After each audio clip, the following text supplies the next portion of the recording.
Hey guys, tonight we're stepping into the hush of an ancient night, the air filled with the smell of pomegranate seeds and roasted barley.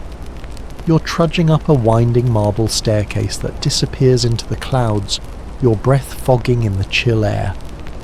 Around you, the wind whispers in a language older than the stars, promising a night you probably won't survive if not from danger, then from the sheer wonder of it all. So before you get comfortable, take a moment to like the video and subscribe, but only if you genuinely enjoy what I do here. And let me know in the comments where are you listening from and what's your local time. Now dim the lights, maybe turn on a fan for that soft background hum, and let's ease into tonight's journey together. You find a weathered scroll, its edges curling like the petals of a spent flower. Gold ink flickers across the parchment, promising a place at the god's table, a banquet in the heights of Olympus. You're no hero, no mighty warrior fresh from the fields of Troy. You're just you. But the invitation calls and curiosity is a cruel mistress. The marble steps hum beneath your feet, each one an echo of the divine. You pause at a gilded door where the invitation melts like wax in your hand. The door creaks opened, no handle, no latch, just the hush of air and the promise of something greater. Beyond the world shifts. A warm breeze carries the scent of laurel and honeyed fig, stirring memories you've never lived. Your heart quickens. The air tastes of thunder. Historians still argue whether this banquet ever truly took place, whether the gods themselves would bother with mortal company. But here the doubt seems as distant as the stars. Inside the floor shimmers with a polish so perfect it reflects your own uneasy gaze. Columns rise like bone-white trees twined with golden ivy. In the distance a hall stretches onward, shadows flickering like dancers' feet. A torch flares and for a moment you swear you see something. A flash of white wings, a streak of feline grace. But when you blink, there's only the hush of air and the weight of your own heartbeat. You take a breath, testing the air. It tastes alive. The faintest tang of ozone like a storm just out of reach. And beneath it all, something sweet and musky like overripe fruit. The scent of ambrosia, perhaps, or the promise of a trap. The first hint of laughter brushes your ears soft as velvet. You follow it, drawn deeper into the glow. A cluster of marble steps opens into a grand hall, and your breath catches in your throat. The room is impossibly vast, a sea of white stone and swirling mist. Great braziers burn with a heatless flame, throwing shadows that dance across the faces of the divine. At the far end of the hall, a table stretches like a river of moonlight, laden with fruits and meats that glisten like jewels. Peacocks strut between the chairs, their feathers dripping silver. A white cat curls on the lap of a goddess, flicking her tail with lazy disdain. You wonder if the cat knows more than you do. A soft rustle. A shiver in the air, gods plural gather here tonight, and you're the intruder, the mortal, whose footsteps echo too loudly in this perfect silence. But no one turns you away. Instead, the air itself seems to beckon. You're guided to your seat by a figure draped in blue, her hair a tangle of starlight. She smiles, just a quirk of her lips, and the scent of laurel grows stronger. You sink into the chair, feeling its cool embrace.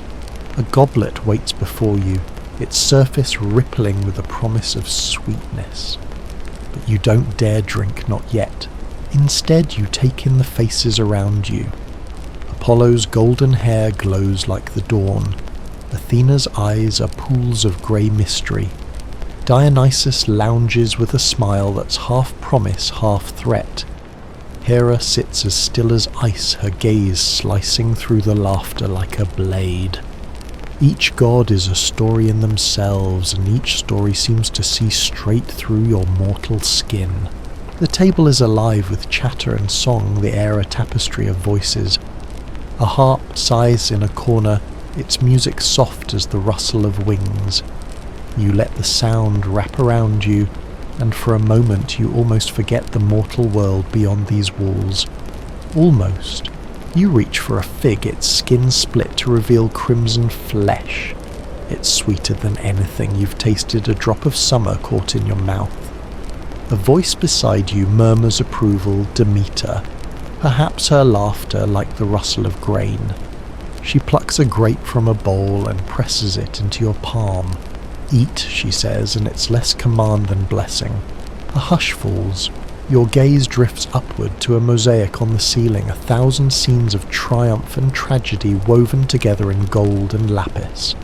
You spot heroes locked in combat, lovers tangled in eternal embrace, and above them all, the lightning bolt of Zeus crackling with promise. It's a tapestry of history, real or imagined, and you feel the weight of it press against your skin. This is the beginning of the feast, the edge of something vast, and tonight you're part of it. You feel the weight of those 1,000 eyes upon you, though no one speaks your name. The hall is filled with low murmurs, the clink of goblets and laughter that flickers like candlelight. You draw a breath, steadying your racing heart, and step deeper into the banquet's glow. The air is warm now, scented with olive oil and roasted lamb. A peacock's feather brushes your arm as it passes, and you swear it winks at you with an eye of sapphire. You're crossing into Olympus proper, though no one says as much. The marble under your feet pulses like a heartbeat, and the air seems thicker, richer, as if each breath is a sip of immortality. Historians still argue whether this crossing is literal or symbolic, if it was merely a mythic threshold or a portal to something altogether different. But here the debate doesn't matter. You're no longer in the world you know. Columns rise in neat lines, their capitals carved with scenes of conquest and creation. Some bear the faces of the gods themselves, each rendered with impossible detail. You see Ares in the curl of a lip, Hermes in the arch of a brow. The closer you look, the more the stone seems to shift one moment marble the next, the flicker of living skin. A cool draft slides down your spine, carrying the hush of distant storms. You hear the faint crackle of thunder far above where the sky is split into 1,000 flickering shards. You know the stories, of course, how Zeus rules the skies, how he wrestled the Titans and claimed dominion with lightning in hand. And yet standing here you realise the stories are only half the truth. The other half is in the silence between each heartbeat, the weight of each god's gaze. You take another step forward and the world shifts again. The columns lean in as if to whisper secrets. The floor shivers beneath your feet, marble giving way to clouds. The mist swirls around your ankles, cool and damp, and for a heartbeat you wonder if you're walking on air. Maybe you are. Here even gravity seems like a suggestion. A soft voice calls your name. No, not your name, but a name that fits you tonight, something older and truer. You turn, but there's no one there. Only a ripple in the mist, the hint of something moving just out of sight. You pause to steady yourself against a column, fingers brushing its cool surface. The carving there is of a woman in flowing robes, a crown of laurel on her brow. Her eyes are closed as if she's dreaming, or perhaps listening. You wonder what she hears in the hush of Olympus. A sudden flash of colour draws your eye, a peacock its tail, a fan of emerald and gold strutting across the floor as if it owns the place. It pauses to preen the air shimmering around it like a heat haze.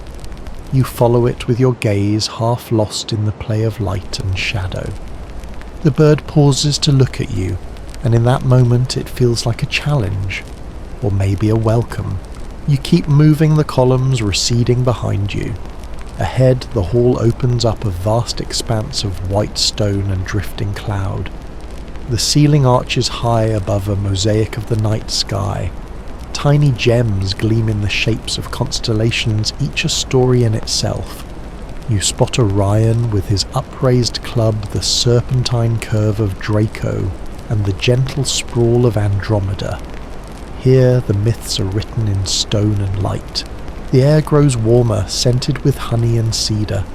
A brazier glows to your right, its flame steady and bright, You pause to warm your hands, the heat sinking into your skin like a blessing.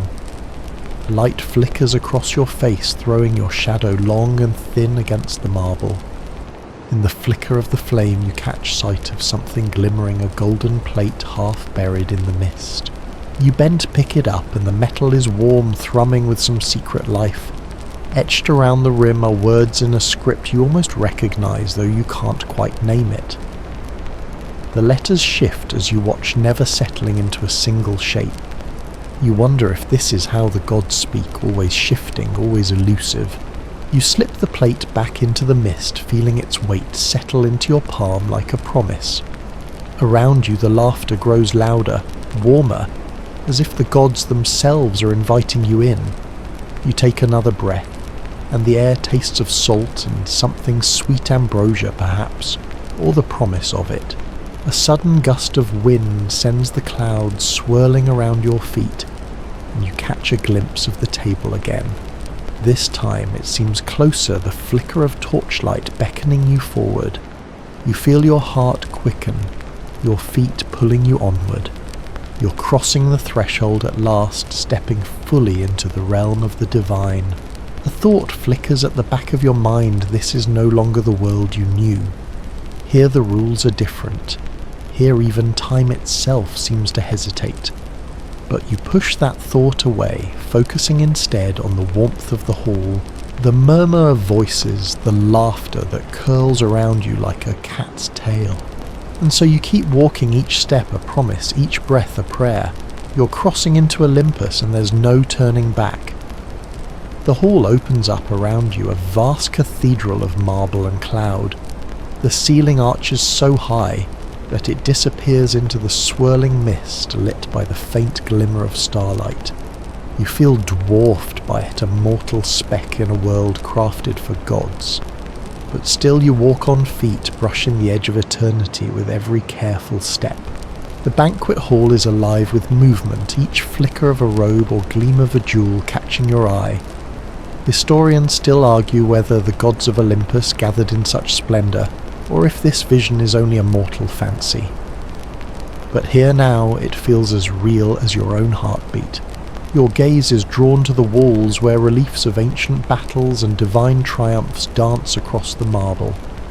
You see Hercules wrestling the Nemean lion, the labours of Theseus etched in delicate gold. And there in the corner of one panel, a woman holds a single apple, aloft, a nod to the apple of discord, the seed of so many legends. The flickering torchlight makes the apple glint red as if it's still ripe with temptation. You run your fingers over the carvings, feeling the cold bite of stone beneath your fingertips. The marble hums faintly as if each scene is waiting to be awakened by your touch. For a moment you almost expect the figures to move, to step down from their niches and join the feast themselves. The hall itself seems to breathe. The columns rise like white trunks in a moonlit forest, their fluted shafts wreathed in ivy and laurel. Soft music drifts through the air, a melody plucked on a harp of silver strings. It weaves through the laughter and murmured conversation, a silver thread stitching the gods together in a single shimmering tapestry. You pause at the threshold of the banquet itself, your eyes caught by the long gleaming table that stretches the length of the hall. It is laid with a bounty that defies description, roasted quail, stuffed with figs, honey cakes that glisten like gold platters of fresh caught fish shimmering with scales of pearl. The smell of roasted lamb hangs thick in the air, mingled with the tang of citrus and the sweetness of pomegranate. And there among the meats and fruits lie bowls of ambrosia, creamy and thick, flecked with slivers of gold leaf. Nectar in goblets of crystal, each sip a promise of immortality, or so the myths say. You wonder if it's true, if one mouthful would lift you out of mortal time and bind you forever to the fickle whims of these deities. You hesitate, the weight of that thought pressing on your shoulders. But hunger is a powerful thing, and the scents call to you like sirens. A dish of olives black as midnight and glistening with oil winks at you from the centre of the table. You pluck one from the bowl and feel the skin break under your teeth, a burst of salt and earth that tastes older than the sea. You chew slowly, letting the flavours anchor you to this moment. Around you, the gods watch with eyes that glitter like frost or fire. Some smile faint and knowing, others are inscrutable, their gazes distant as the moon. Ares reclines on a couch of crimson velvet, his fingers drumming idly on the armrest. Aphrodite toys with a single rose petal, her laughter soft and dark as the night itself. You feel their presence like a weight, each glance a story waiting to be told. A sudden hush falls over the table, as a peal of laughter rings out bright and clear as a bell. You turn to see Dionysus, his cup brimming with wine that seems to shimmer in the torchlight. He raises it high, the liquid catching the glow like molten amethyst. Drink, he urges, his voice rich and warm, let the river of the vine carry you away. You hesitate, but the laughter of the gods is infectious. With a shrug you lift the goblet and taste the wine. It's heady rich with the memory of sunlit vineyards and wild tangled vines. The taste floods your mouth, a sweet ache that blooms in your chest and melts down your throat. You feel your head spin, the air around you growing soft and golden. The music seems to grow louder, a chorus of voices rising from every corner of the hall.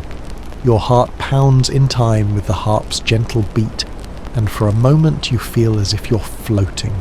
A gentle hand steadies your elbow, a goddess in a gown of seafoam green, her hair crowned with tiny blossoms. She smiles and the scent of myrtle wraps around you like a warm blanket. You realize she is Demeter. Her eyes alight with the promise of the earth's bounty.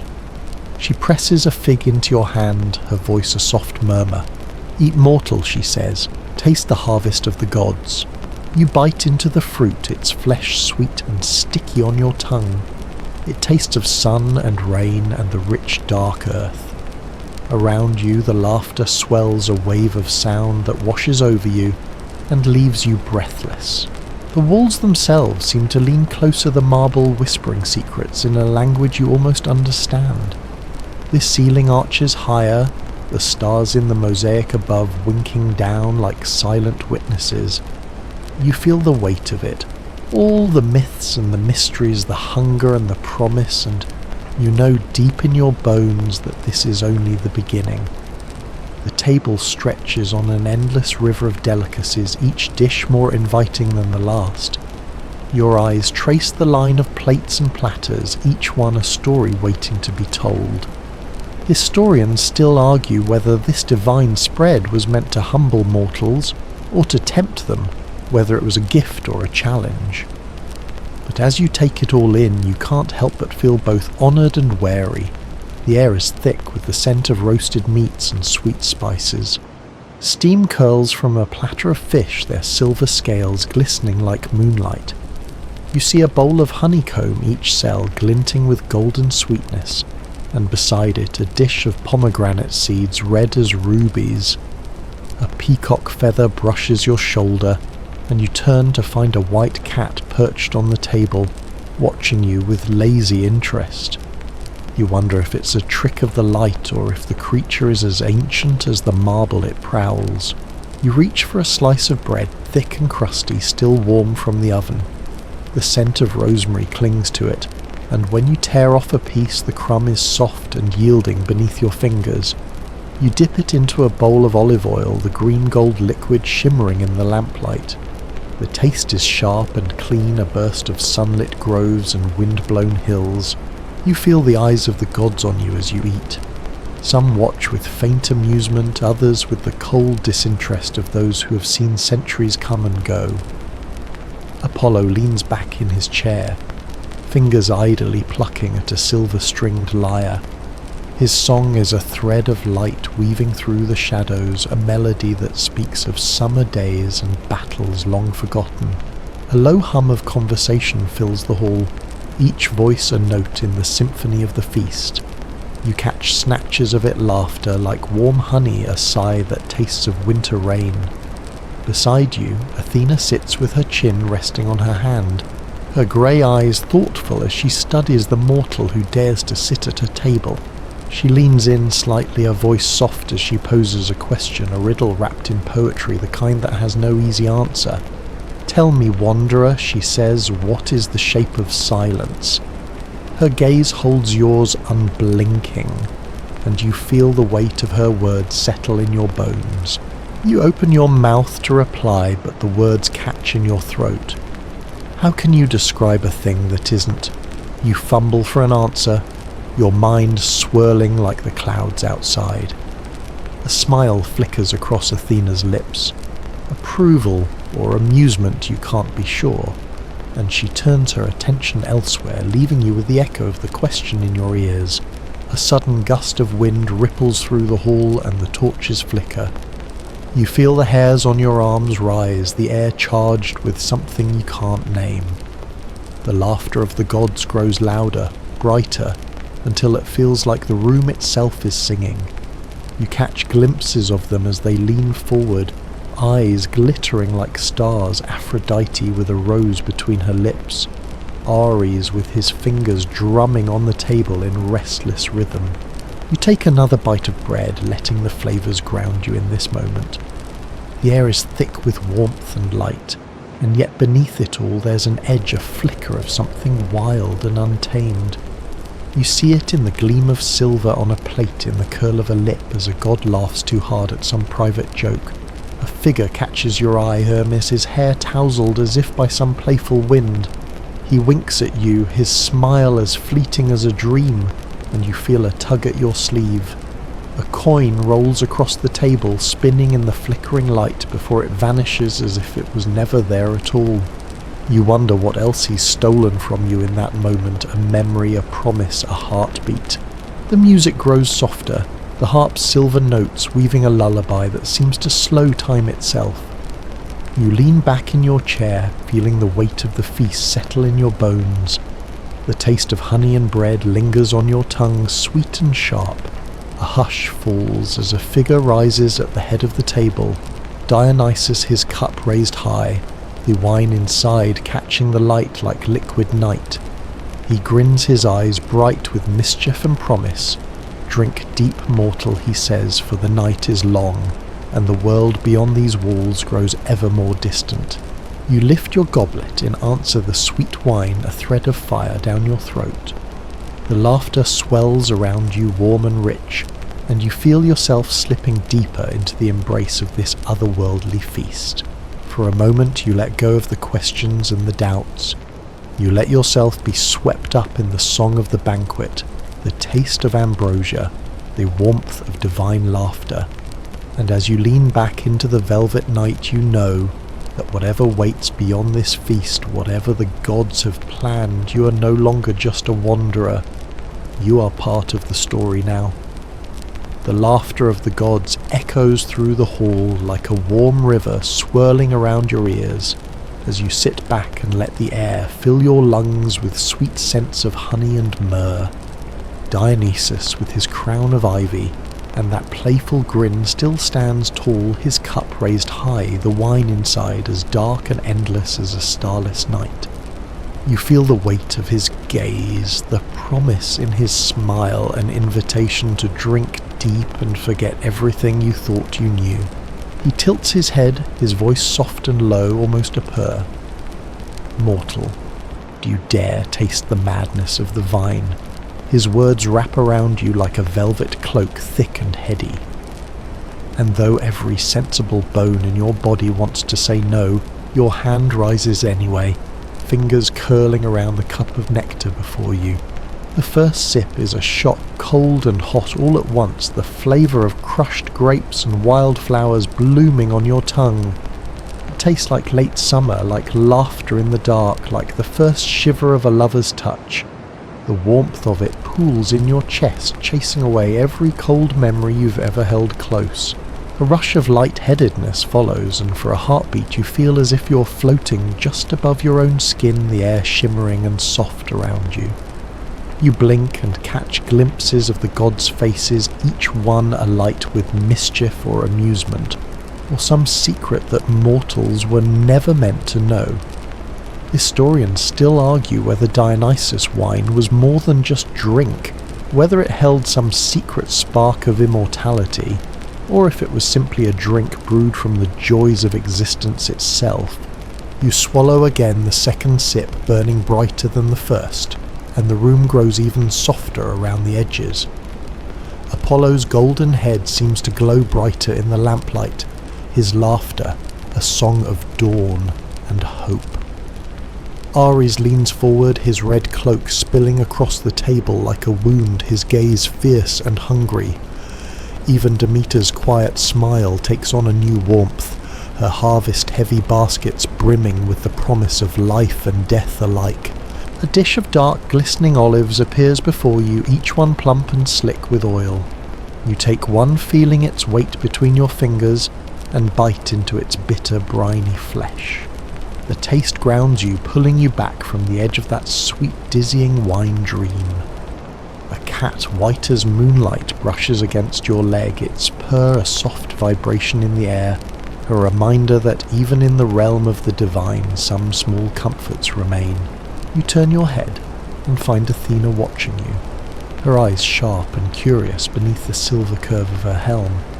She doesn't smile, but there's a spark of something approval perhaps, or the quiet satisfaction of one who sees a puzzle piece finally snapping into place. "You drink well," she says softly, her voice like the rustle of parchment in a quiet library. Not all mortals can stomach the truth of ambrosia.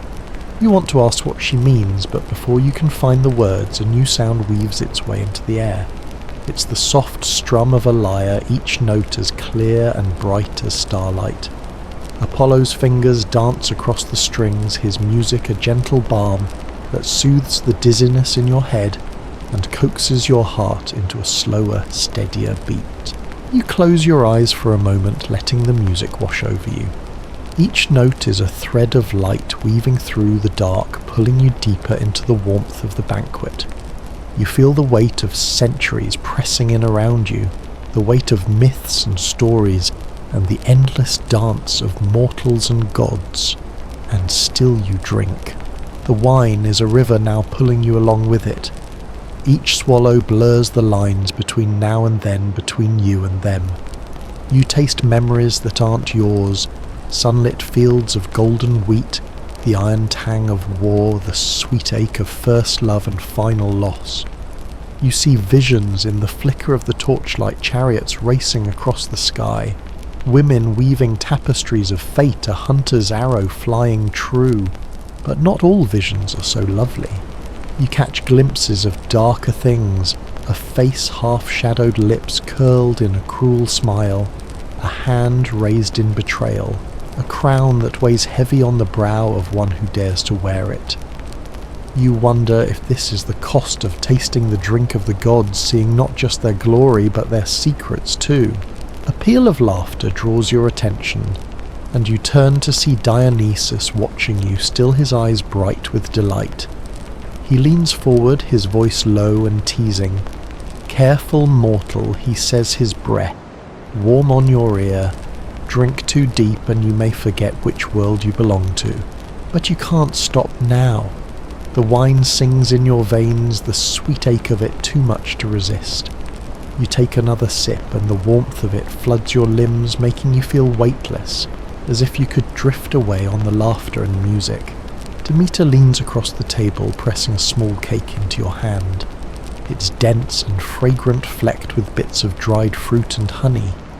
You bite into it, and the taste is a balm, a reminder of hearth and home, of things that grow and fade and grow again.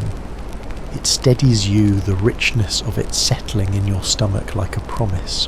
The music shifts, grows softer. The gods' laughter mellows, their voices low and warm. You feel the world slow around you, each breath a gentle echo.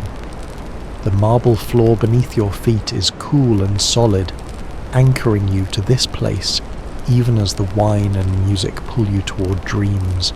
You look up at the mosaic ceiling, the stars there winking down like old friends. Each one is a story, a promise, a silent witness to this moment of feasting and forgetting. and you realise in the hush that follows the laughter that you're no longer just a guest. You're part of the tale now woven into the fabric of this eternal banquet.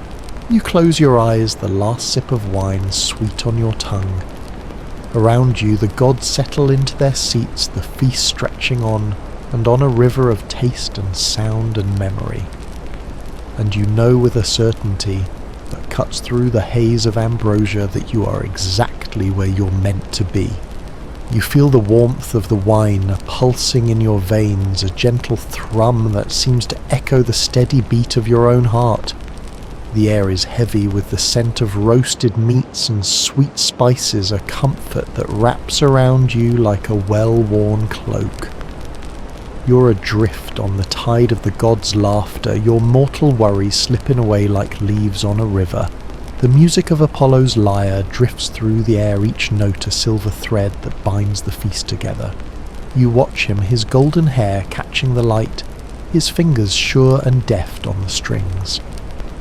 The melody is both tender and sharp, each note carrying a story, a song of sunlit fields of heroes who rose and fell, of mornings where the dew clung to the grass like tears of joy. Historians still argue whether Apollo's lyre could truly weave magic, whether his music could bind hearts or bend fate. But as you listen, you feel the truth of it in your bones. Athena sits near Apollo, her grey eyes bright as she watches you. She tilts her head, a faint smile playing at the corners of her lips, as if she knows every thought that flickers through your mind. She reaches out her fingers, brushing the stem of your goblet, and in that moment the world seems to sharpen around you. Her touch is cool and like a whisper of laurel and olive wood, and you wonder what truth she sees in the tilt of your head, or the line of your shoulders. You take another sip of wine, feeling the weight of her gaze. The warmth of it floods your chest, banishing every shadow, every doubt.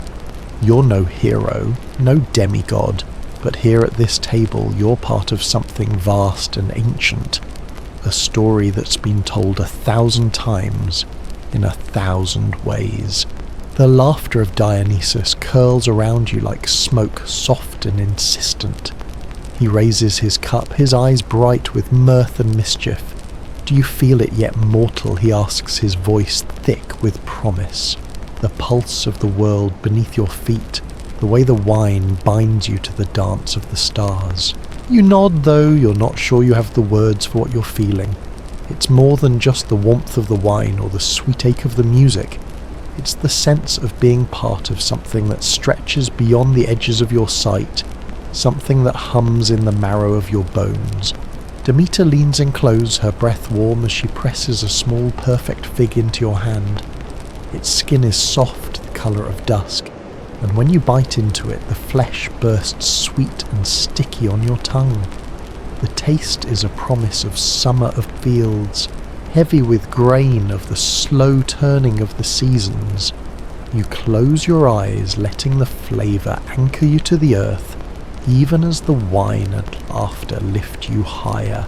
The air shifts around you, a ripple of something wilder and darker. Ares sits at the far end of the table, his gaze sharp and restless. His plate is piled high with rare meats, each one glistening with juices that catch the light like garnet and gold. He tears into the food with a ferocity that makes your breath catch a warrior's hunger, primal and raw. A flicker of fear tightens your chest, but it's chased away by the soft rustle of silk and the gentle sigh of laughter. Aphrodite glides closer, her gown a swirl of rose and cream, her lips curved in a secret smile. She leans close, her voice low and sweet, as she offers you a bite of honeycomb, the golden syrup dripping from her fingers. You taste it, the sweetness bright and overwhelming, and for a moment the world fades to nothing but the warmth of her breath and the taste of honey on your tongue. She draws back her laughter, a soft ripple in the air, and you feel the flush of her attention like a warm light on your skin. A hush settles as the harp music stills. The hall seems to hold its breath, and you turn to find Hephaestus at the edge of the room, his hammer clinking softly as he works at a small forge that burns with a flame as blue as the deepest part of the sky. The sound of metal on metal rings out a steady heartbeat that anchors the wild, swirling energy of the feast. Hephaestus looks up, his face shadowed and strong. He nods once, a silent greeting that feels heavier than words. Sparks dance around him, tiny stars that flicker and die in the air, and you wonder what he forges there, chains to bind a god, or perhaps a key to unlock the next chapter of your story. The music resumes softer now, a gentle thread that weaves through the laughter and the hush. You lean back in your seat, the world shimmering around the edges of your sight. The wine is a slow burn in your veins, the laughter of the gods, a chorus that echoes in the hollows of your chest. You close your eyes, letting it wash over you, the taste of honey and salt, the warmth of the air, the soft weight of the fig in your hand. The air is heavy with possibility, each breath a promise, each heartbeat a thread in the tapestry of this endless feast. For a moment you feel weightless, as if the marble floor beneath you is nothing but mist, as if the laughter and the music could carry you away on a river of starlight. And maybe they could, maybe they already have. You open your eyes to find the table still spread before you, the gods still watching, the laughter still bright and warm, and you know with a certainty that hums in your bones that this is only the beginning. The soft music of Apollo's lyre continues to drift through the air, each note a gentle ripple across the surface of your mind. You feel yourself drifting along with it, carried away from the worries of your mortal world, and deeper into the embrace of this feast that seems to have no end. The air tastes of honey and roasted barley, a sweetness that clings to the back of your throat. You're drawn from the music by the quiet gaze of Athena, who sits across from you with a half smile that seems to know every secret you've ever tried to keep. She lifts a hand, her fingers slender and sure, and gestures toward a plate piled high with fresh fruits. Figs, pomegranates, apples so red they seem to glow in the flickering torchlight. "Take what you will," she says, her voice as calm and cool as mountain water. But remember, each taste carries its own weight. You reach for a fig, its skin split to reveal the sweet, sticky flesh within. The taste is richer than any you've known, a sudden rush of summer that fills your mouth and melts away on your tongue. You swallow and find that the world seems to shift around you, the flicker of torchlight brighter, the laughter of the gods sharper and clearer. Historians still argue whether the food of the gods was truly laced with immortality, or if it simply brought mortals closer to the divine. But as you eat, you feel something shift within you, something that hums with a new fierce energy. The air seems to shimmer with the weight of unspoken words.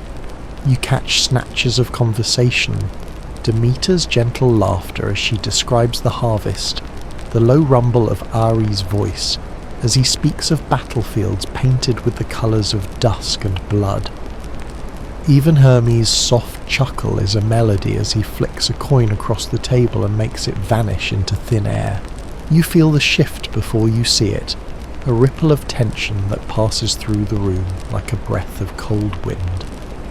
The laughter softens, the music pauses, and for a moment the only sound is the low, steady beat of your own heart. You turn your head and find Artemis standing at the edge of the hall, her silver bow slung across her back, her gaze as bright and cold as the moonlight she carries.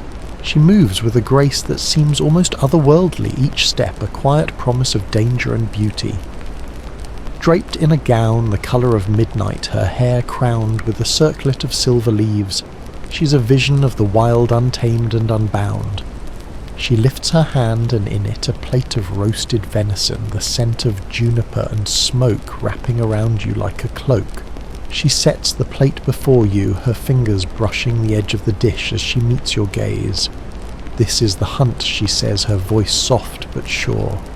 "The chase, the kill, the gift of life taken and given again."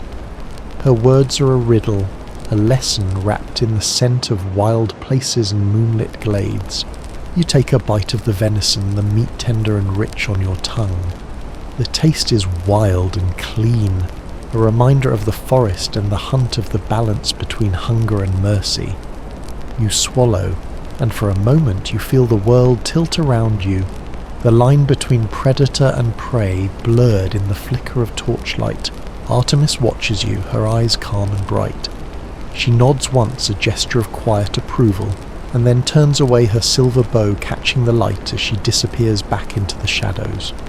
You're left with the taste of the hunt still lingering on your tongue, a reminder that even here in this hall of laughter and light there is a wildness that can never be tamed. The music begins again, softer now, a gentle hum that weaves through the air like a lullaby. You lean back in your seat, the weight of the feast settling in your bones. The marble floor beneath you is cool and solid, a quiet anchor as the laughter swells around you once more. Aphrodite leans forward, her hair a shimmering veil of gold and rose. She offers you a small dish of honeyed dates, their sweetness a promise of pleasures yet to come. Taste, she whispers, her voice a soft caress. Let the sweetness wash away the bitterness of the hunt. You take a date, the syrup clinging to your fingers, and bite into it.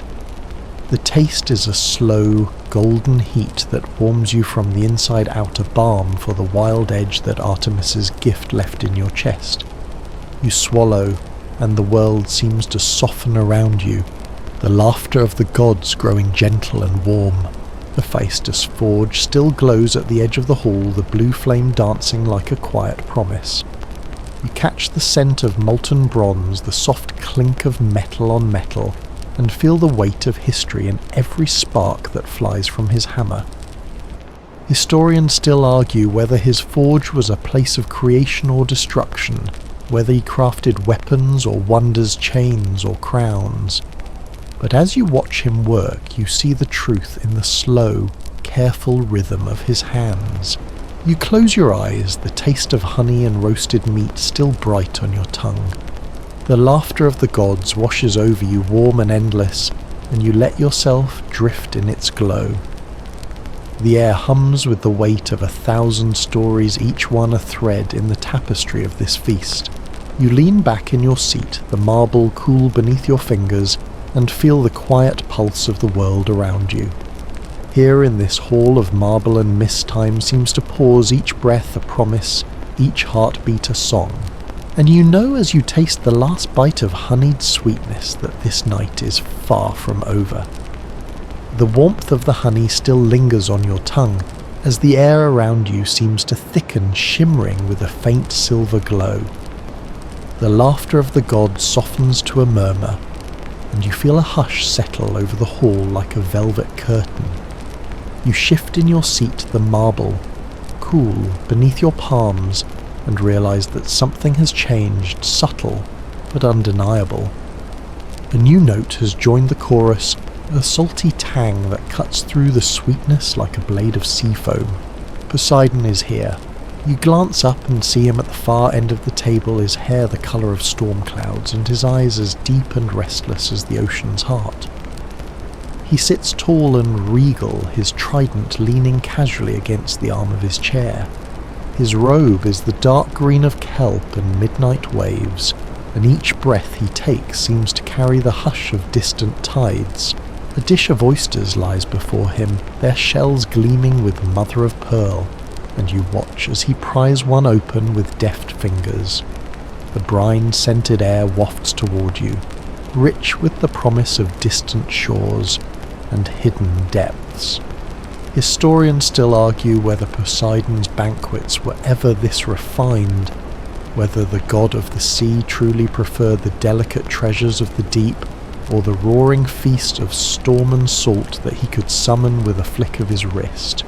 He catches your gaze, his lips curving in a smile that's both invitation and warning. With a flick of his fingers, he gestures to a silver platter piled high with oysters, each one glistening with the promise of the sea. You hesitate for a moment, your mortal instincts warring with the sharp tang of curiosity. Then you reach out your fingers, brushing the cold shell as you lift one to your lips. The taste is bracing a clean salt that floods your mouth and leaves you gasping. It's the taste of the ocean, on a winter night of waves crashing against black cliffs and the endless pull of the moon. It's a challenge and a gift, a reminder that even here in this bright hall of laughter and song, the world beyond these walls is vast and wild. Poseidon watches you with an amused glint in his eyes, as if he can see every memory that taste stirs in you, every horizon you've ever longed for, every storm you've ever braved. He raises his cup, a goblet of deep green glass, and the wine inside is as dark as the ocean's depths. Drink, mortal, he says, his voice as deep and rolling as distant thunder. And remember that the sea has no master. You take the cup, the glass cool and smooth beneath your fingers, and drink. The wine is rich and strange tasting of kelp and iron, of something old and patient and eternal.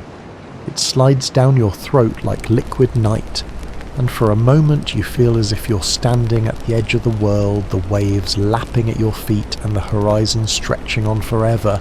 A sudden memory rises in you of stories told by candlelight of sailors lost to the sea and lovers waiting on distant shores.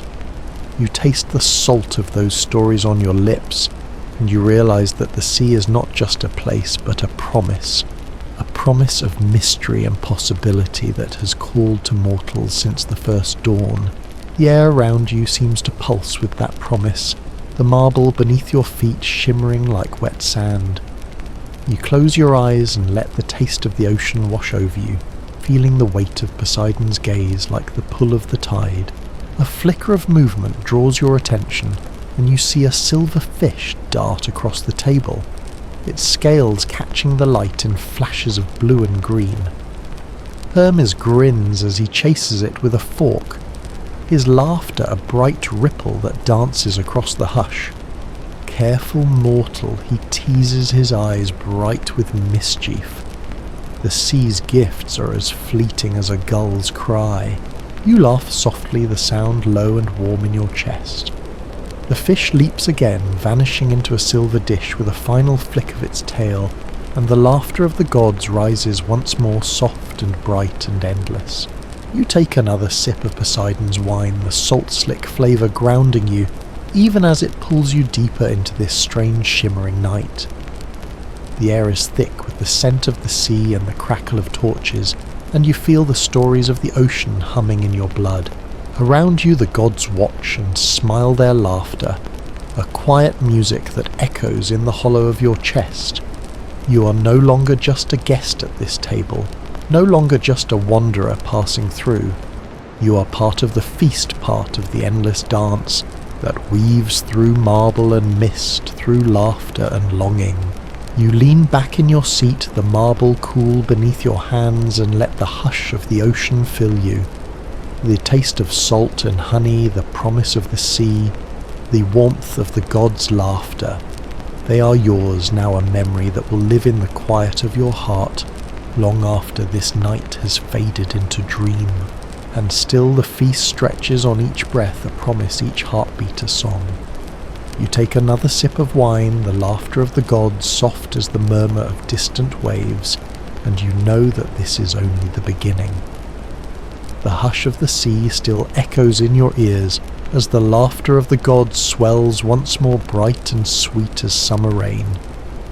You lean back, your fingers resting lightly on the smooth marble of the table, and watch as the feast moves forward, each course a new promise, each bite a new story. The air shimmers with the scent of roasted lamb and crushed herbs, and for a moment you feel as if you've been here for centuries, caught in the slow, endless dance of this divine revel. A hush falls sudden and soft as a figure at the far end of the table rises. Ari stands tall, his eyes bright with the flicker of torchlight, his crimson cloak spilling across the floor like a river of blood. The god of war watches you with a gaze as sharp and cold as a blade fresh from the forge. His fingers drum lightly on the edge of his plate, a steady rhythm that seems to echo the beat of your own heart. His dish is simple, but striking a slab of meat so red it glows in the lamplight, juices pooling like molten rubies. The scent of roasted game fills the air rich and heavy, a promise of strength and hunger, and the bright, wild edge of battle. You feel your mouth water even as your throat tightens, caught between the thrill of the hunt and the quiet terror of what this offering truly means. Ares lifts a single glistening slice of meat and holds it out to you. His smile is a blade's edge, bright and sharp. Taste, he says, his voice low and sure. Know the fire that forges kings and breaks empires. Your fingers close around the meat, warm and slick, and you lift it to your lips. The first bite is an explosion of flavour, rich and bloody, tasting of iron and smoke and something older still. It's a taste that hums in your blood, that thrums in your bones, and you swallow it down with a shiver that feels like both hunger and fear. Ares watches you, his gaze unblinking. There, he says softly, almost a whisper. Now you know. You feel the truth of his words settle deep in your chest.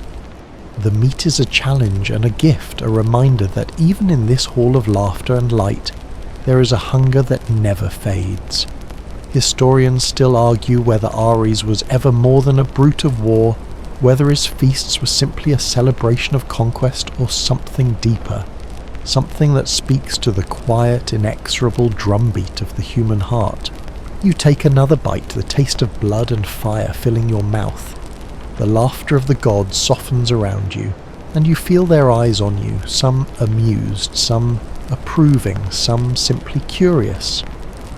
Across the table, Athena's grey gaze meets yours, and there is no laughter. There only a quiet understanding that sends a shiver down your spine. The music has shifted too. Apollo's lyre is sharper now, each note a bright, bright slash of light that dances between the shadows. The song is the rush of a warrior's charge, the sharp cry of a hawk in the cold blue sky. It quickens your pulse, and you feel the echo of ancient battles in the rhythm of your breath. The air around you seems to crackle with that same wild energy. You catch snatches of conversation, Aphrodite's soft laughter as she teases Hermes Demeter's gentle murmur, as she speaks of harvests that grow in fields once watered with blood. Even Hestia, quiet at the hearth, lifts her eyes to watch her calm presence, a warm, steady flame that holds the chaos at bay. A sudden gust of wind rattles the torches and the shadows dance across the marble floor. You close your eyes, feeling the swirl of it. Fire and blood, laughter and the soft hush of a hearth's glow. You are caught between it all, the feast pulling you deeper with every breath, every heartbeat. Ares leans back, his plate empty now, his smile lingering like the aftertaste of iron on your tongue. The world is built on hunger, he says, his voice low and rich, on the clash of blade and shield, on the cries of those who dare to dream beyond their reach. Remember that, mortal, and you will not be lost. You nod, though you're not sure what you're agreeing to. The taste of the meat still lingers in your mouth, a memory that thrums in time with the music. You take a sip of your wine, the sweetness a balm to the sharp edge that Ares' gift left in your chest. A peacock's cry echoes somewhere beyond the hall, sharp and sudden, and you feel the air shift again, softer now, the wildness fading back into the gentle glow of the feast. The laughter of the gods rises once more, warm and rich, and you let it wash over you, a soft tide that carries you back to the quiet comfort of the table. You lean back in your chair, the marble cool beneath your hands, and feel the weight of the feast settle around you. The taste of blood and honey, the hush of the hearth, and the bright wild laughter of the gods, they are yours, now woven into the story of this endless night. And as you close your eyes for a moment, breathing in the scent of roasted meats and sweet wine, you know that the feast is far from over. The laughter of the gods swells again, filling the air with warmth that soothes the sharp edge Ares' offering left in your mouth. You take a slow breath, letting it wash over you, feeling your pulse slow as the soft glow of the hall returns. The marble beneath your fingers is cool and steady, a quiet anchor in the rush of music and voices. A figure shifts beside you, her laughter a low murmur that curls around your ears like warm silk.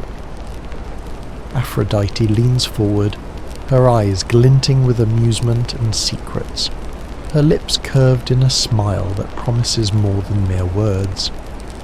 She lifts a small dish from the table, pomegranate seeds glistening like garnets, sweet and tart, each one a promise of something just out of reach. She holds the dish out to you, her fingers brushing yours as you take it. Taste, she whispers her voice, a gentle caress that sends shivers down your spine. Taste the longing, the promise of what could be. You lift a single seed to your lips, the skin taut and shining. The taste bursts across your tongue, sweet and sharp, a rush of flavour that seems to sing in your veins. It tastes of desire, of dreams, half remembered and whispered in the dark. Each bite is a spark, a flicker of something bright and fleeting, and you feel your breath catch as the flavours wash over you. Aphrodite watches with a smile that could melt stone. Her hair shimmers in the torchlight, and for a moment you see her not just as the goddess of love, but as the quiet pull of the tide, the soft sigh of silk, the brush of lips that promise forever and always, and never all at once. Historians still argue whether Aphrodite's charms were a gift or a curse, whether love itself is the sweetest of poisons or the most precious of blessings. But here, with her eyes on you, and the taste of pomegranate still bright on your tongue, you think it might be both. The laughter of the gods softens as Aphrodite leans back, her smile lingering like perfume in the air. She lifts her own goblet, a vessel of glass as pale as dawn, and the wine inside catches the light in ripples of rose and gold.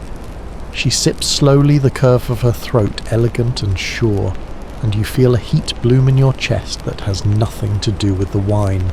You take another seed, the juice warm and sweet, and let the flavour anchor you in this moment.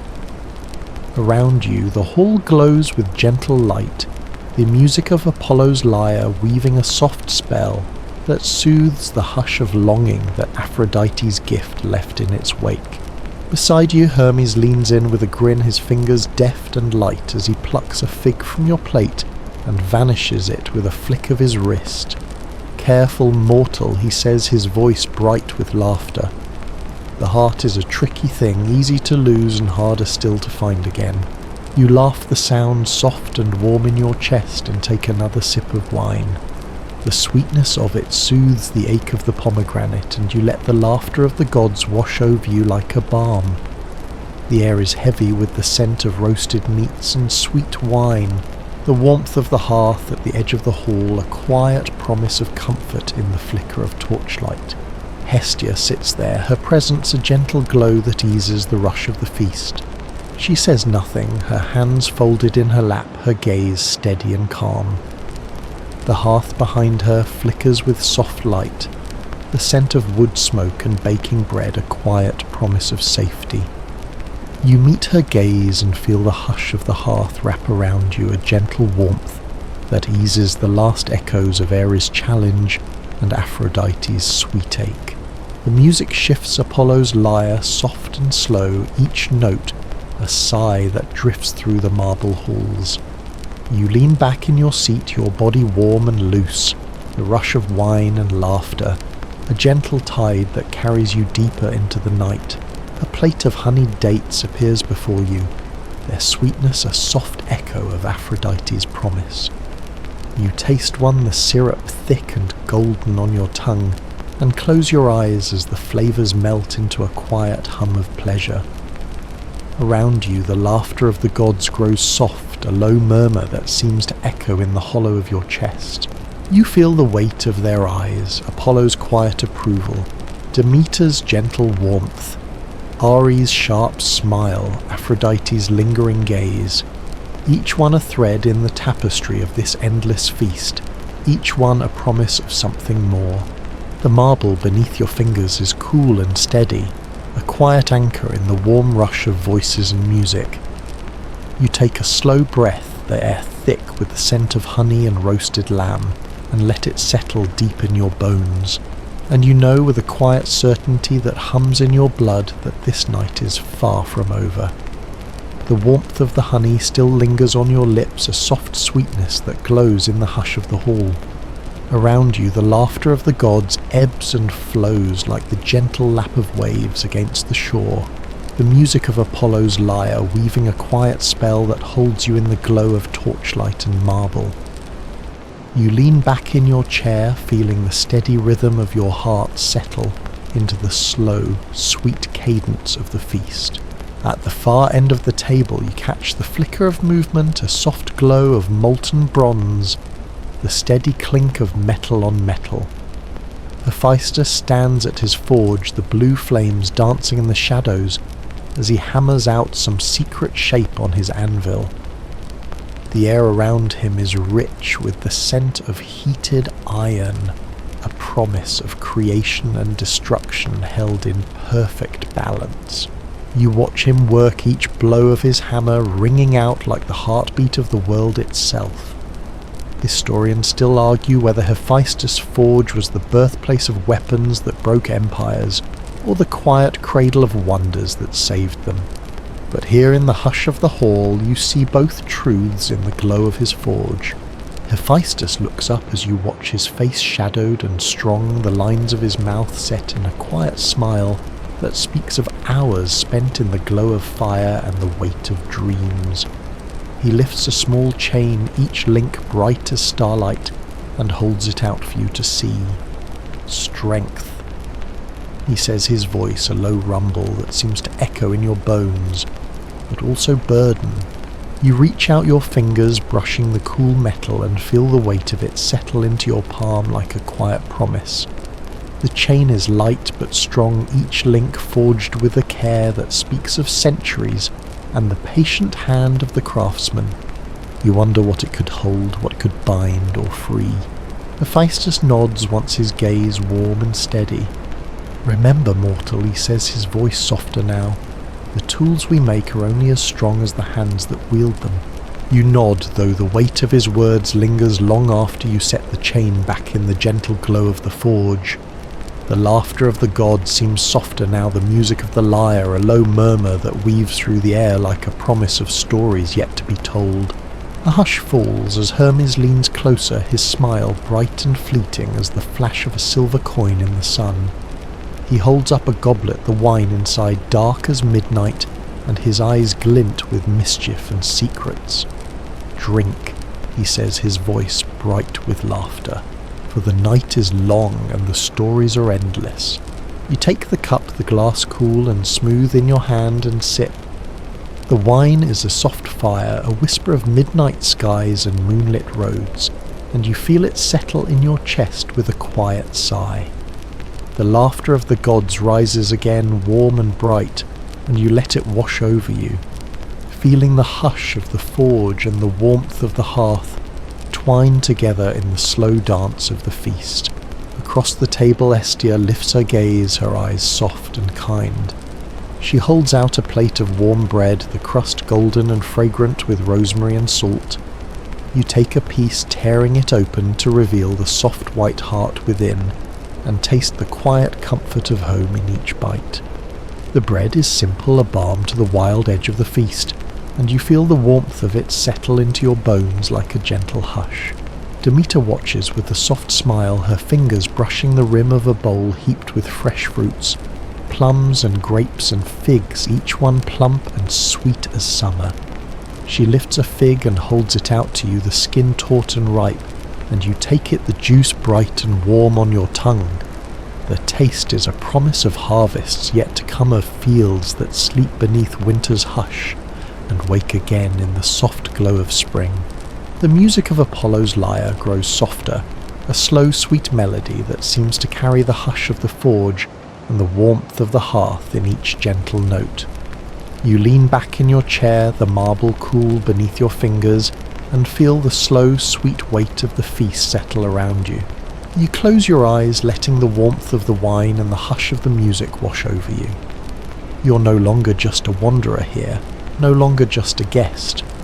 You're part of the story now, woven into the soft glow of the torches and the bright laughter of the gods, and you know with a quiet certainty that hums in your blood that the night is far from over.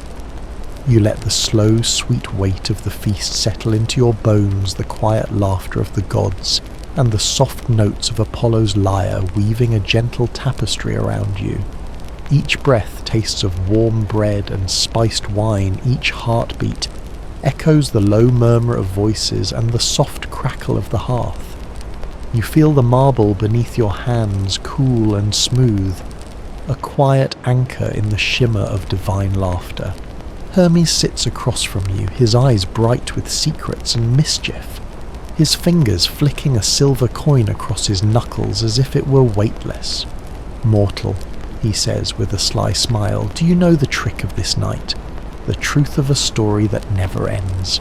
You tilt your head, the question dancing like a flicker of starlight in the corner of your mind. "Tell me," you say, your voice low and steady, though your pulse quickens in your throat. Hermes leans in close, his breath warm and sweet with the scent of wine and laughter.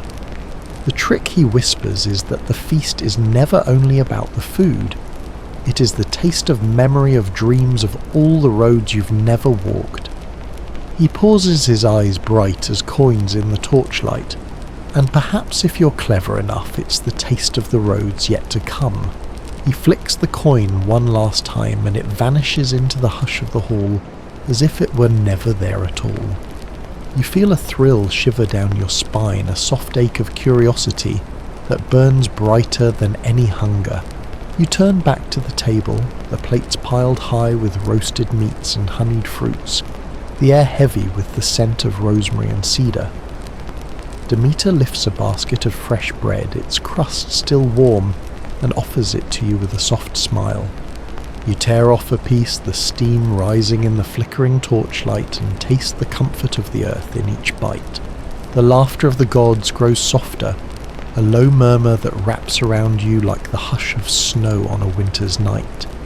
Hestia's gentle glow holds the edges of the feast together, her hearth, a quiet promise of warmth and safety in the swirling night. You feel the weight of her gaze, calm and steady, and know that here at least there is no judgment, only the quiet acceptance of those who understand the ache of longing and the soft, slow weight of belonging. A peacock cries somewhere in the shadows, its feathers catching the light in flashes of emerald and gold. You watch it strut across the marble floor, each step a quiet echo of the laughter that fills the air. Historians still argue whether the peacock was truly sacred to Hera, whether it was a symbol of her pride or her quiet watchfulness. But here in the hush of the hall it seems to carry the weight of 1,000 unspoken stories. Hera sits tall and regal at the far end of the table, her silver goblet resting lightly in her hand. Her gaze is cool and distant, the flicker of torchlight painting shadows across the planes of her face. She lifts the goblet to her lips, her movements as smooth and certain as the curve of the moon, and for a moment the laughter of the gods stills.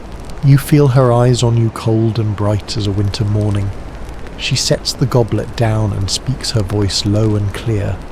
"Mortal," she says, "do not forget that even in laughter there is weight. Even in feasting there is purpose." Her words cut through the warmth of the hall like a blade of ice, and you shiver though the air around you is still thick with the scent of honey and roasted meat. You take another sip of wine, the sweetness softening the sharp edge of her voice, and meet her gaze with a quiet steadiness. Hera's eyes narrow, a flicker of something approval perhaps, or challenge. Before she turns away, her laughter lost in the soft murmur of the feast. The music of Apollo's lyre rises again, a gentle sigh that seems to ease the weight of her words and smooth the hush of the hall into something warmer, softer. You lean back in your seat, the marble cool against your palms, and let the warmth of the feast wash over you. The taste of bread and wine lingers on your tongue, a quiet promise that hums in the quiet spaces between each breath.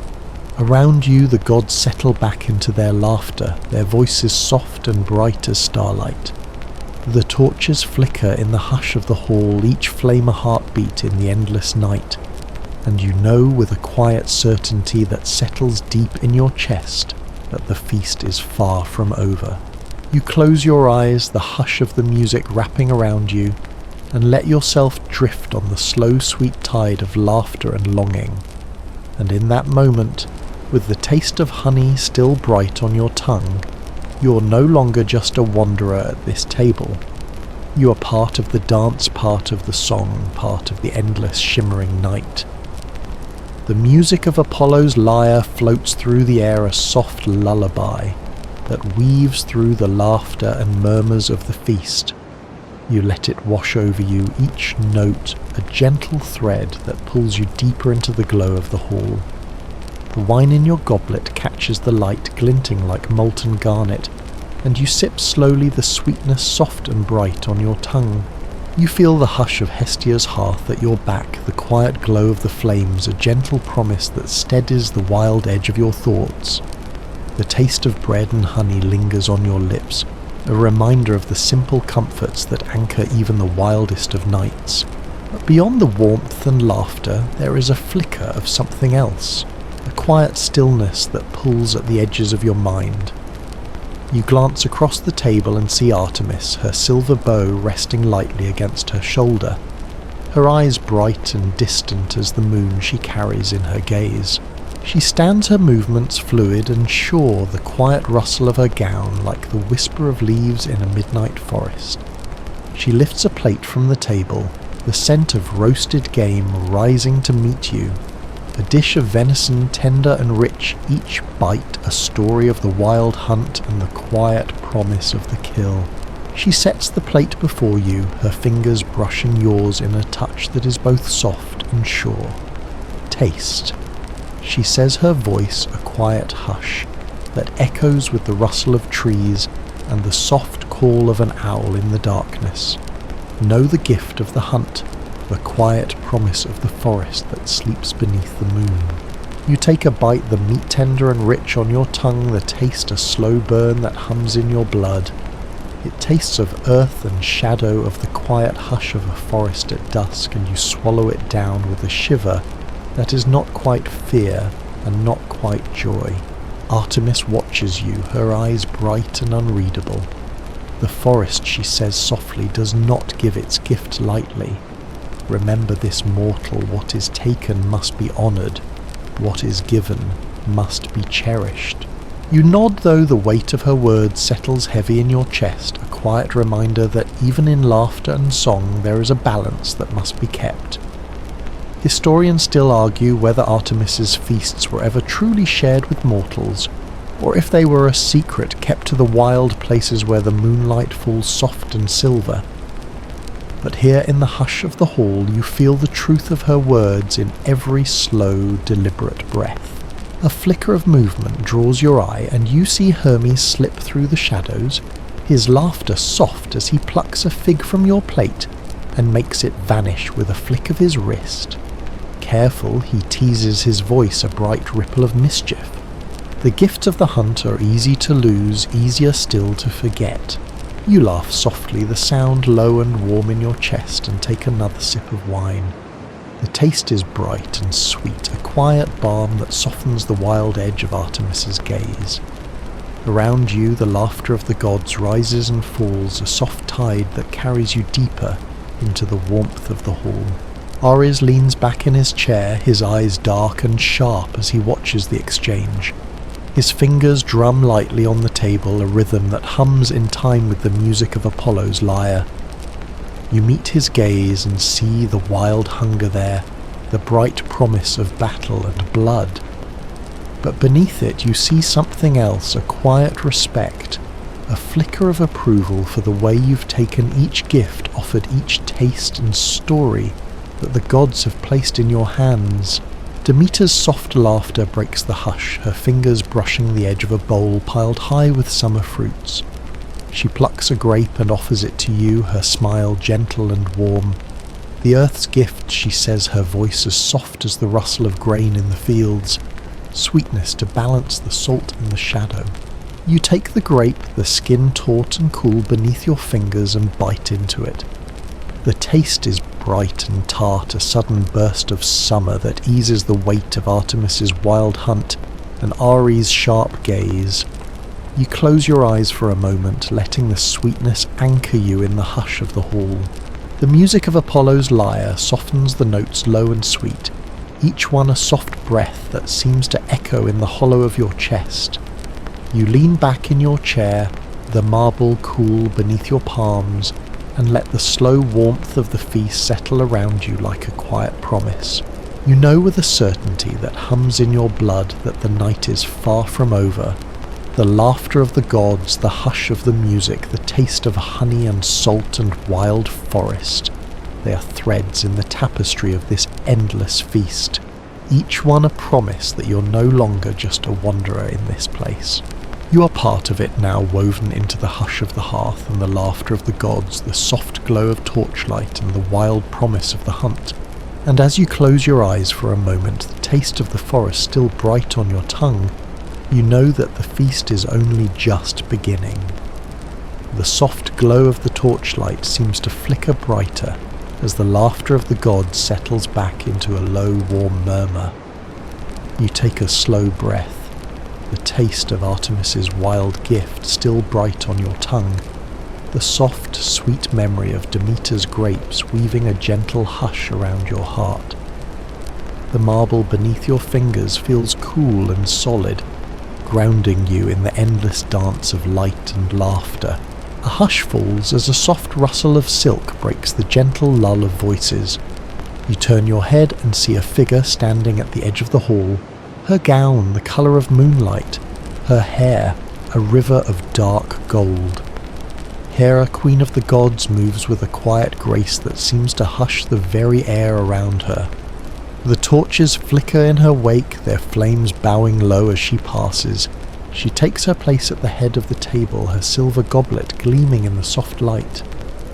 Her gaze sweeps over the feast, her eyes bright and cold as winter's breath. She lifts the goblet slowly, each movement as deliberate and certain as the slow turn of the seasons. "The feast is a gift," she says, her voice as soft and sharp as falling snow. But every gift carries a weight. The words hang in the air, a hush that settles into the marrow of your bones. You feel the weight of her gaze on you, a quiet challenge that flickers bright and cold behind the warmth of the hall. Historians still argue whether Hera's blessings were gentle or stern, whether the Queen of Olympus offered comfort or command. But here in the glow of the feast you see both truths written in the line of her shoulders, in the slow measured way she lifts her goblet to her lips. You take a sip of your own wine, the sweetness softening the sharp edge of her voice, and meet her gaze with a steady calm. The weight of it settles into your chest, a quiet promise that taste of thunderclouds and winter rain. The music of Apollo's lyre weaves through the hush, each note a soft sigh that seems to ease the weight of Hera's words. You feel the warmth of Hestia's hearth at your back, the quiet crackle of the flames, a promise of comfort that steadies your breath.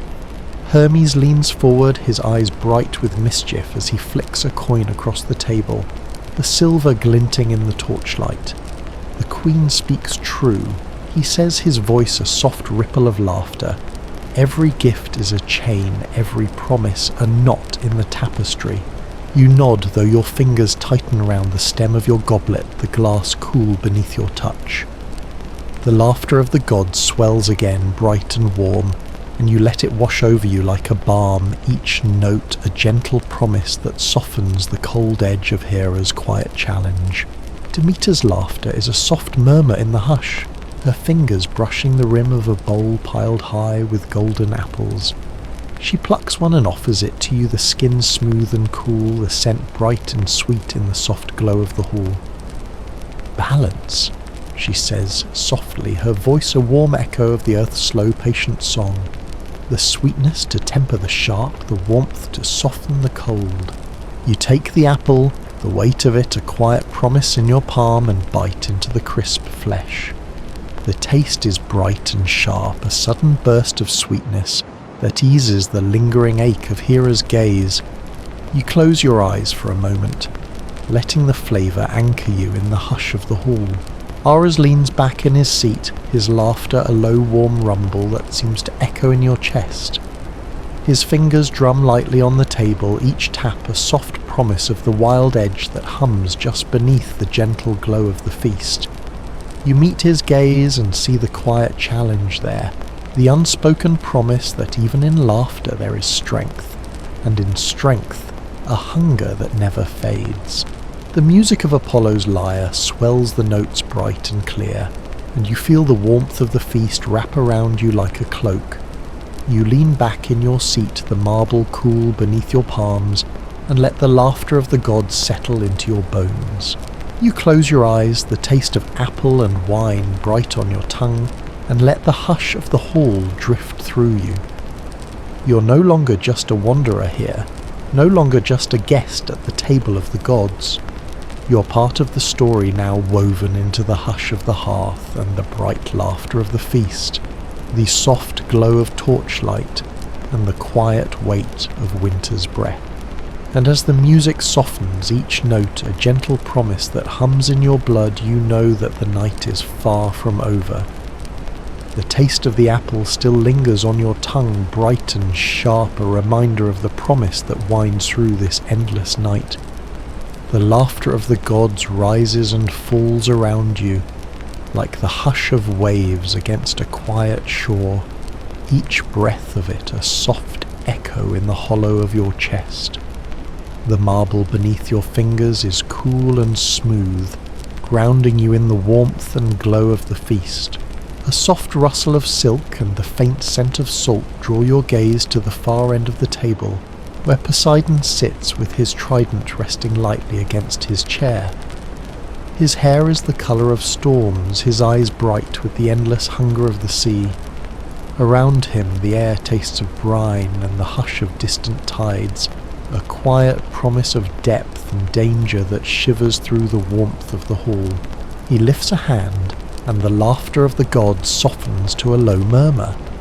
A servant, a figure half hidden in the shadows draped in seafoam green, sets a plate before you, the scent of salt and fire rising to meet you. It is a dish of fish, its silver skin still glistening with the faint shimmer of the sea, the meat tender and pale as moonlight. Poseidon's gaze meets yours, and there is a quiet challenge in the curl of his mouth, a glint of amusement in the depths of his eyes. Taste, he says, his voice as deep and rolling as the waves themselves.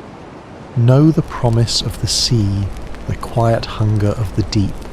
You lift the fork, the weight of it sure and steady in your hand, and take a bite. The taste is clean and bright, a sudden rush of salt and soft white flesh that seems to echo with the hush of the ocean. You swallow, and for a moment you feel as if you're drifting at the edge of the world, the horizon stretched out before you in endless grey and silver. Historians still argue whether Poseidon's gifts were meant to comfort or to challenge, whether the quiet bounty of the sea was a gentle promise, or a reminder of the wild hunger that waits beneath the waves. But here in the hush of the hall you feel both truths in the slow ache of salt and the soft hush of the music. Hermes leans across the table, his fingers deft and quick as he flicks a coin between his knuckles. Careful, he says, his grin bright and fleeting. The sea's gifts are deep and patient. Take too much and you might find yourself swallowed whole. You laugh softly, the sound warm in your chest, and take another bite. The fish is tender and rich, the taste of it a quiet echo of the stories whispered in the hush of the tides. Around you the laughter of the gods rises again bright and warm, and you let it wash over you like the soft lap of water against a quiet shore. Ara's voice rumbles low across the table, the edge of his smile sharp as a blade. The sea, he says, his gaze flicking to Poseidon and back to you, is as hungry as the battlefield. Do not mistake its quiet for peace. You meet his gaze and nod, feeling the quiet weight of his words settle into your chest. The taste of salt and fire hums on your tongue, a reminder that even in laughter and light there is always the hush of something deeper waiting beneath. Demeter's laughter breaks the hush soft and sweet as she offers you a cluster of grapes, their skin dark and cool against her fingers. Balance, she says, her voice warm as summer rain. The sweetness to temper the salt, the warmth to soften the cold. You take the grapes, the taste of them bright and soft, and feel the slow warmth of the feast settle into your bones. The laughter of the gods rises and falls around you, a soft tide that weaves through the hush of the music and the flicker of the torches. Hestia's hearth glows at the edge of the hall, the gentle crackle of the flames, a quiet promise that hums beneath the wild brightness of the feast. You close your eyes for a moment, letting the warmth of it settle into the hollow of your chest, the hush of the music and the soft weight of laughter, a balm that soothes the ache of salt and shadow. You lean back in your chair, the marble cool beneath your palms, and let the hush of the hall wash over you. The taste of salt and sweet fruit lingers on your tongue, a quiet promise that hums in the spaces between each breath. You are no longer just a wanderer here, no longer just a guest at the table of the gods. You're part of the story now, woven into the hush of the hearth and the wild edge of the sea, the soft glow of torchlight and the bright laughter of the feast. And as you open your eyes, the taste of the ocean still bright and clean on your tongue, you know that the night is far from over. The taste of the sea still lingers on your tongue, a bright, clean hush that seems to sing in the quiet spaces of your chest. The laughter of the gods swells around you, soft and bright as the flicker of torchlight on marble, and you let it wash over you like the gentle lap of waves against the shore. You close your eyes for a moment, breathing in the soft warmth of the hall, the scent of roasted meats and sweet wine weaving a quiet spell around your senses. The music of Apollo's lyre drifts through the hush, each note a soft echo of starlight, and the slow, sure promise of dawn. A soft rustle of silk draws your gaze across the table, and you see Hera watching you, her silver goblet cradled lightly in her hands. Her eyes are bright and cold, as winter rain, the quiet weight of her gaze settling into your bones like a challenge you can't quite name. She lifts the goblet slowly, the wine within catching the flicker of torchlight in ripples of moonlight and shadow. She speaks her voice, low and steady, each word a quiet echo of thunder on the horizon. Mortal. She says the feast is a gift, but every gift carries a price. Do not forget this, even as the laughter of the gods weaves sweet illusions around your heart. The words settle into the hush of the hall, a soft weight that seems to gather in the hollow of your chest. You meet her gaze and nod, though your fingers tighten around the stem of your own goblet, the glass cool and steady beneath your touch. Historians still argue whether Hera's blessings were gentle or fierce, whether her gaze was the quiet comfort of home or the cold edge of a crown's weight. But here in the hush of the hall you feel both truths woven into the soft, slow curve of her mouth. Ares watches from the far end of the table, his laughter a low warm rumble that seems to echo in your chest. The queen speaks true, he says, his fingers drumming lightly on the table. Every crown is a burden, every feast a test. You take a sip of your wine, the sweetness soft and warm on your tongue, and let the laughter of the gods wash over you like a balm. Around you the torches flicker and dance their light, weaving bright patterns across the marble floor.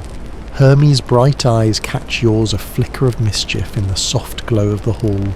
He lifts a fig from your plate and holds it up, his smile quick and bright. Balance, mortal, he says, his voice soft as a whisper. Even the weight of the queen's gaze can be light if you know how to dance beneath it. You laugh softly, the sound low and warm in your throat, and take another sip of wine. The taste is soft and sweet, a quiet warmth that soothes the sharp edge of Hera's words. Demeter leans forward, her fingers brushing the rim of a bowl heaped high with plums and honey. She lifts one and offers it to you, the skin dark and cool, the scent of it bright and sweet. The earth's gifts, she says softly, her voice a soft hum in the hush of the hall. Sweetness to ease the sharp warmth, to balance the cold. You take the plum, the taste of it bright and rich on your tongue, and feel the slow warmth of the feast settle into your bones. The laughter of the gods rises again soft and warm, and you let it carry you deeper into the glow of the hall. Hestia's hearth glows at the edge of your vision, the gentle flicker of the flames, a quiet promise that hums beneath the bright laughter and the soft hush of the music. You feel the weight of it in the slow, steady beat of your heart, the quiet reminder that even in the dance of the feast there is a stillness that holds the night together. Apollo's lyre sings a gentle lullaby, each note a soft sigh that seems to ease the weight of the Queen's quiet command. You lean back in your seat, the marble cool and smooth beneath your fingers, and close your eyes for a moment, letting the warmth of the feast settle into the slow, sweet spaces of your breath. You're no longer just a guest at this table, no longer just a wanderer caught in the bright glow of divine laughter. You're part of the story now, woven into the hush of the hearth and the quiet edge of the Queen's gaze, the bright flicker of torchlight and the soft, steady hum of the music. And as you open your eyes again, the taste of plum still sweet and warm on your tongue, you know that the night is far from over. The taste of the plum still lingers sweet and rich, a quiet promise that hums in the hush of the hall. The laughter of the gods flows around you, warm and bright as the flicker of torchlight weaving through the gentle hush of Apollo's music, like a soft, endless river. You lean back, the marble cool beneath your hands, and let the glow of the feast settle into your bones. At the far end of the table, Zeus rises, his presence sudden and sure, the weight of the sky itself gathering in the hush of the hall. His hair is a silver crown of storm clouds, his eyes bright with the sharp, wild glint of lightning caught and held. Around him the air tastes of ozone and the hush of distant thunder, a quiet promise that shivers through the warmth of the feast. He lifts his goblet, the wine within catching the flicker of torchlight in ripples of molten gold. His voice is deep and steady, the low roll of thunder on a summer night. Mortal, he says his words ringing out through the hush. You have tasted the gifts of the gods, but the feast is not yet complete. The laughter of the hall softens the music of Apollo's lyre, growing low and sweet, each note a hush that settles into the spaces between each breath. You meet Zeus's gaze, the weight of it, a soft crackle of power that hums in your blood. He raises the goblet higher, and for a moment the light of the torches seems to dance in the wine, each flicker a promise of something bright and endless. Drink, he says, his voice soft and certain, and know the taste of the storm. You lift your own goblet, the glass cool and smooth in your fingers, and drink.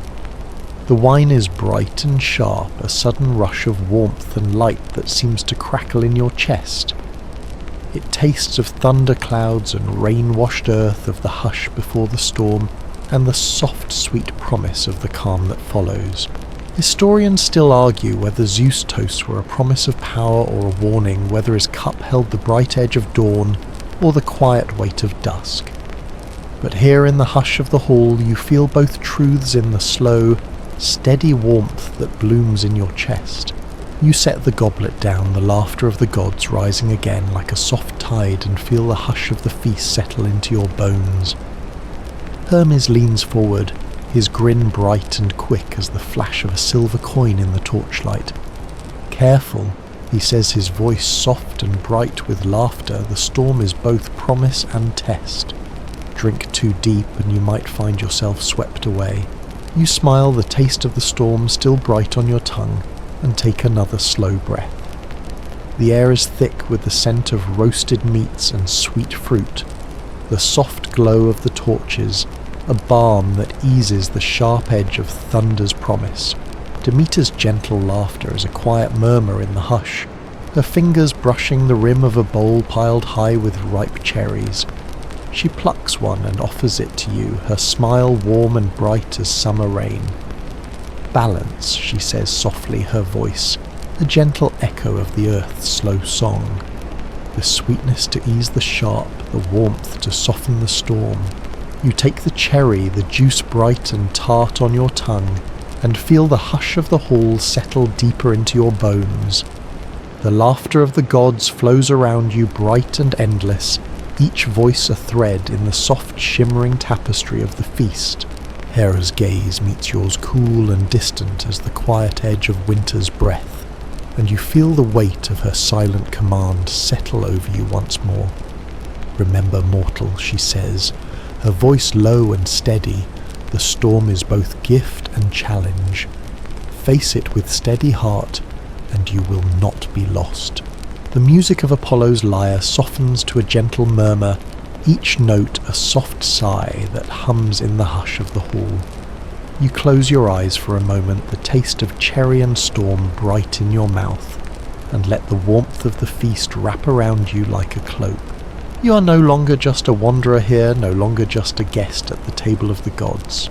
You are part of the story now woven into the hush of the hearth, and the bright laughter of the feast, the wild edge of the storm and the quiet promise of the calm that follows.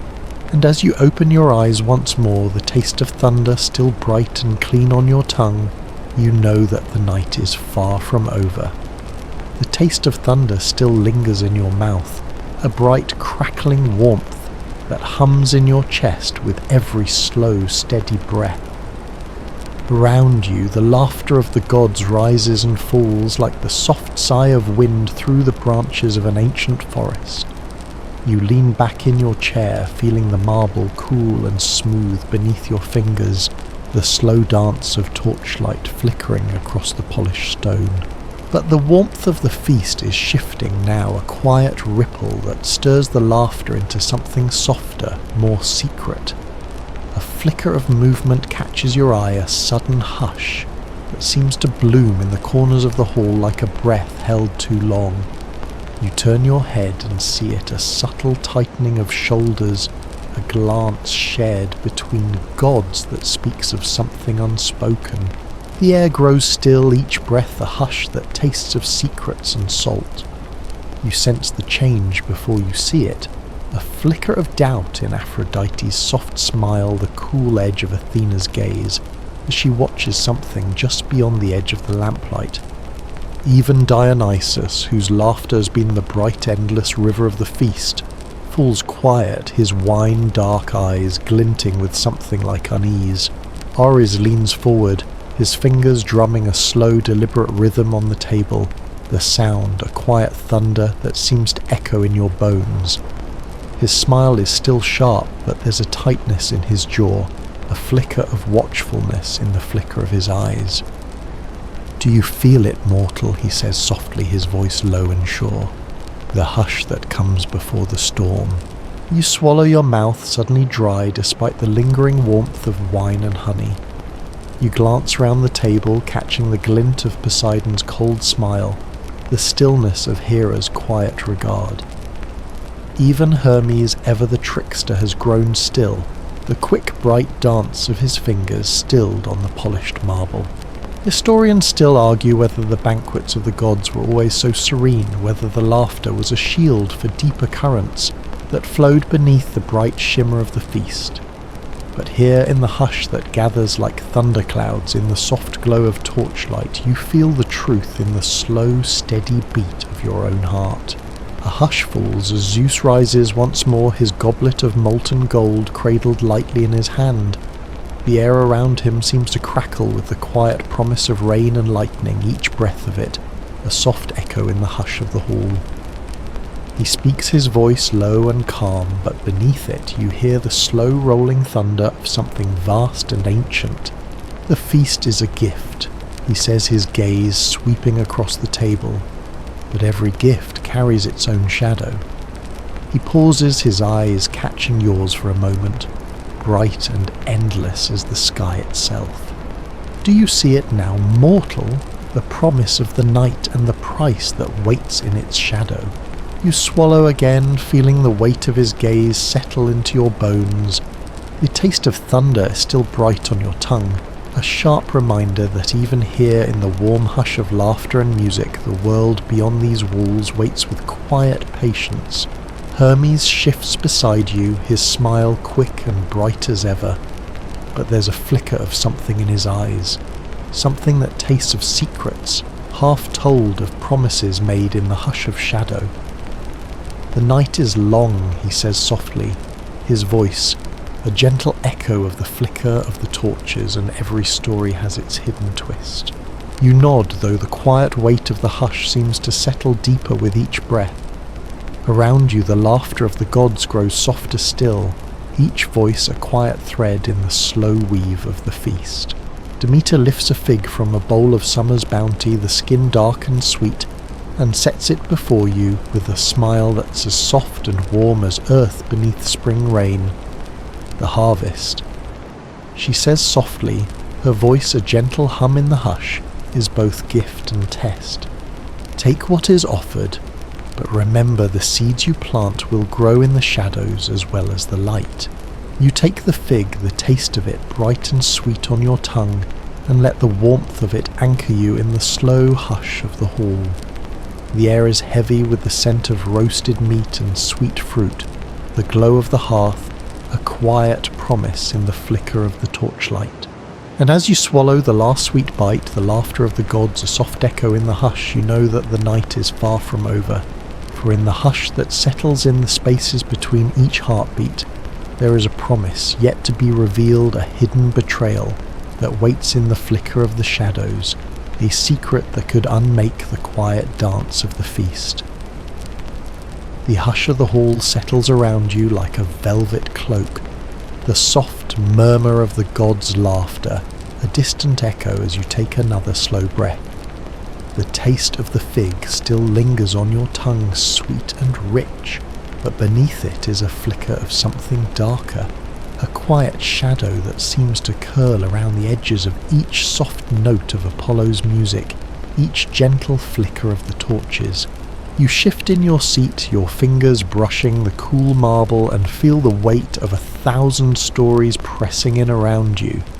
The gods sit tall and silent, their eyes bright and watchful in the soft glow of the feast, and you sense it, the faint tremor that hums beneath the bright laughter and the warm glow of torchlight. Ara's gaze is sharp and restless, his fingers drumming a quiet warning on the table. Athena's eyes are cool and bright, her lips pressed into a thin line as she watches the flicker of shadows along the marble floor. Even Dionysus, whose laughter has been the warm river of the night, sits quieter now, the quick dance of his fingers stilled on the stem of his goblet. You feel the weight of it in the slow hush of the music, the low soft sigh of Apollo's lyre weaving through the hall, like the hush of wind through ancient trees.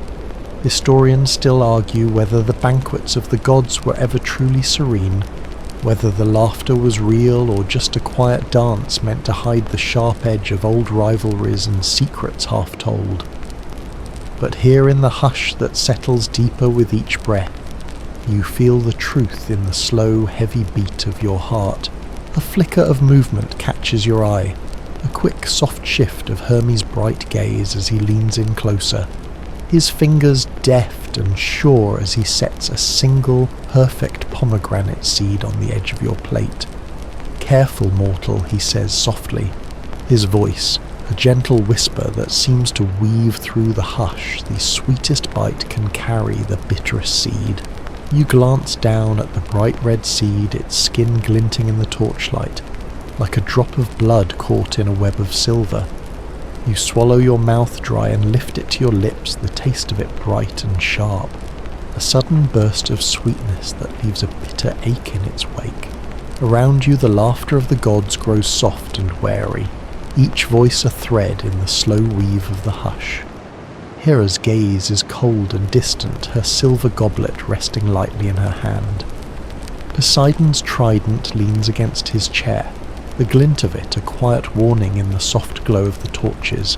Zeus leans back, his eyes bright as lightning caught in the hush of a storm, and you feel the weight of his gaze settle over you like a question you can't quite name. "The feast," he says. His voice low and calm is a dance of gifts and shadows. "Do you see it now, mortal? The thread that weaves through each bite, each breath." You nod, though the taste of the pomegranate still stings on your tongue, a quiet ache that hums in the spaces between each slow heartbeat. The laughter of the gods grows soft around you, each voice a hush that seems to hold its breath. Demeter lifts a bowl of summer fruit, the soft glow of the peaches and figs a bright promise in the hush. She meets your gaze and sets it gently before you, her smile warm but faint. The earth remembers, she says softly, her voice a quiet echo of the slow turn of seasons. Even in the warmth of the harvest there are seeds that wait in shadow.